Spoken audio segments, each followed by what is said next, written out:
అందరికీ నమస్కారం. మన మహర్షులు అందులో ఒకరు కృత్స మద మహర్షి. కృత్స మద మహర్షి మహాతపస్వి, అత్యంత గనుడు. ఈయన తండ్రి సునహోత్రుడు, అతడే వేతహవ్యుడు. ఇతడు అంగీరస మహర్షి కుటుంబానికి చెందినవారు. ఋగ్వేదంలో 2వ మండలం 43 శ్లోకాల్లో 36 శ్లోకాలు దర్శించినవారు. కృత్సమద మహర్షికి 2 సోదరులు ఉన్నారు. వాళ్ళ పేర్లు కాశ్యుడు, కుశుడు. సునహోత్రుడి కొడుకు కనుక ఈయన్ని సౌనహోత్రుడని కూడా పిలిచేవారు. బ్రహ్మచారి, విప్రర్షి, శ్రీమంతుడు అని కూడా పేరు పొందాడు ఈయన. బృహస్పతితో సమానమైన పాండిత్యం కలవాడు ఈయన. ఈయన కుమారుడు కుచాతనుడు.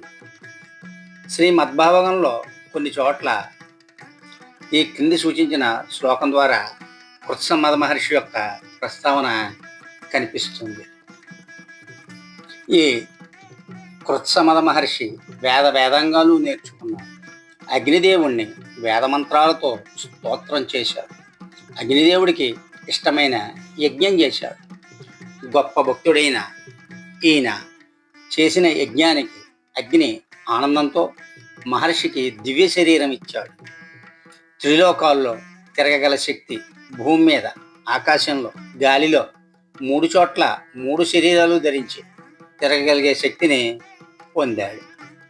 ఇక ఇంద్రుడితో కూడా స్నేహం చేశాడు. ఇంద్రుడికి 2 రాక్షస స్త్రీలు ఉన్నారు. వాళ్ళ పేర్లు ధుని, సుమురి. వాళ్ళిద్దరికీ ఇంద్రుని చంపాలని కోరిక. కృత్సమద మహర్షి గొప్ప తేజస్సు గలవాడు. ఇంద్రుడి తేజస్సుతో సమానమైన తేజస్సు. ఒకసారి ఆ రాక్షసులిద్దరూ ఇంద్రుని చంపాలని అనుకున్నారు. కృత్సమద మహర్షిని చూసి ఇంద్రుడు అనుకుని ఈయన్ని చంపబోయారు. మహర్షి ఇంద్రుడి గుణగణాలన్నీ వేదమంత్రాలతో వాళ్ళకి తెలిసేలా చెప్పాడు. అదంతా విని రాక్షసులకి ఇంద్రుడంటే భయం పట్టుకుంది. ఇదంతా జరుగుతున్న సమయంలో ఇంద్రుడు అక్కడికి వచ్చాడు. తన చంపడానికి వచ్చిన రాక్షసుని, తన గురించి రాక్షసులకి వేదమంత్రాలతో చెప్పిన మహర్షిని చూశాడు. ఇంద్రుడు మహర్షితో ఇలా అన్నాడు: ఇప్పటి నుంచి నువ్వు నాకు మంచి స్నేహితుడివి. నీకు ఏం కావాలన్నా ఇస్తాను, వరం కోరుకో అన్నాడు. అప్పుడు మహర్షి, మహేంద్ర, నీ కటాక్షం వల్ల నాకు అన్ని ఐశ్వర్యాలు కలగాలి. నా మనస్సులో ఎప్పుడూ నువ్వు స్థిరంగా నిలిచి ఉండాలి. జన్మ జన్మలకి నీ పాదాల మీద భక్తి ఉండేలా అనుగ్రహించు స్వామి అన్నాడు. మరియు మా ఇంటికి వచ్చి నా ఆతిథ్యం స్వీకరించాలి అన్నాడు. ఇంద్రుణ్ణి వేదమంత్రాలతో స్తుతించాడు. మహేంద్రుడు కృత్సమద మహర్షికి మాట్లాడుకుంటూ ఉండగా అక్కడికి దేవగురువు బృహస్పతి కూడా వచ్చారు. కృత్సమదుడు ఇద్దరిని విడివిడిగాను, ఇద్దరినీ కలిపి స్తుతించాడు. ఇంద్రుడు, బృహస్పతి మహర్షి తెలివితేటలని కూడా పొగిడారు. ఒకసారి మహేంద్రుడు మహర్షిని పరీక్షించాలనుకున్నాడు. పక్షి రూపంలో వచ్చి మహర్షి భుజం మీద వాలాడు. మహర్షి తన దివ్య దృష్టితో పక్షి రూపంలో వచ్చిన వాడు ఇంద్రుడిని గ్రహించాడు. ఇంద్రుని పక్షీంద్రుడిని స్తుతించాడు. ఇంద్రుడు మహర్షిని తనను గుర్తించాడని తెలుసుకుని నిజ రూపంలో కనిపించాడు. మహర్షితో, మిత్రమా, నువ్వు నిజంగానే మిత్రుడివే. నువ్వు నా దగ్గరికి ఎప్పుడైనా రావచ్చు, పోవచ్చు అని కూడా చెప్పాడు. ఇంద్రుడు ఒకసారి సహస్రవర్ష సత్రయాగం మొదలెట్టాడు. యాగం చేయించడానికి బృహస్పతిని పిలిచాడు. ఆయనకి సహాయంగా ఉండడానికి కృత్సమద మహర్షిని కూడా నియమించాడు. మరి ఈయన అంత గొప్ప పదవి దొరికినందుకు వశిష్ఠ మహర్షికి కొంచెం అసూయ కలిగింది. చక్కటి ఉచ్చారణతో సామవేదం పఠిస్తూ యజ్ఞం చేయిస్తున్నాడు కృత్సమద మహర్షి. వశిష్ఠ మహర్షి మహర్షిని నిందించాలని అనుకున్నాడు. మహర్షి, ఇంద్రుడు చేస్తున్న యజ్ఞానికి సామవేదాన్ని అపశృతులతో ఉచ్చరిస్తున్నావు ఎందుకు? పాపం వస్తుందని నీకు తెలియదా?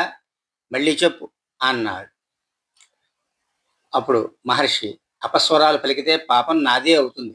అయినా అటువంటి పొరపాటు పనులు నేను ఎందుకు చేస్తాను స్వామి? నేను సరిగానే చెప్తున్నాను కదా అన్నాడు. నేను మళ్ళీ చెప్పమంటే నువ్వు చెప్పలేదు. కాబట్టి నీకు వచ్చిన విద్యలన్నీ మర్చిపో. తిండి, నీరు లేకుండా అడవిలో క్రూర జంతువుగా ఉండు. అదే అడవిలో వేల వేల సంవత్సరాలు అలాగే బ్రతుకు అని వశిష్ఠుడు కృత్సమద మహర్షిని శపించాడు. కృత్స మహర్షి వెంటనే క్రూర జంతువుగా మారి ఎదురుగా ఉన్న ఈశ్వరుడి పాదాల మీద పడిపోయాడు. అప్పుడు ఈశ్వరుడు, మహర్షి, నువ్వు చదివిన సామవేదం తప్పులు లేవు. నువ్వు వృద్ధాప్యము, రోగము, మరణము లేకుండా అన్ని దుఃఖాలకి దూరంగా చిరంజీవిగా ఉంటావు అని వరమిచ్చాడు. వశిష్ఠుణ్ణి పిలిచి కృత్సమద మహర్షికి క్షమాపణ చెప్పమన్నాడు. దేవతలు మహర్షి మీద పూలవాన కురిపించారు. ఇంద్రుడు మహర్షిని అభినందించాడు. వశిష్ఠుడు సిగ్గుపడి ఇక నుంచి అతడితో స్నేహంగా ఉంటానని అన్నాడు. ఇక కృత్సమద మహర్షి గణపతి భక్తుడు.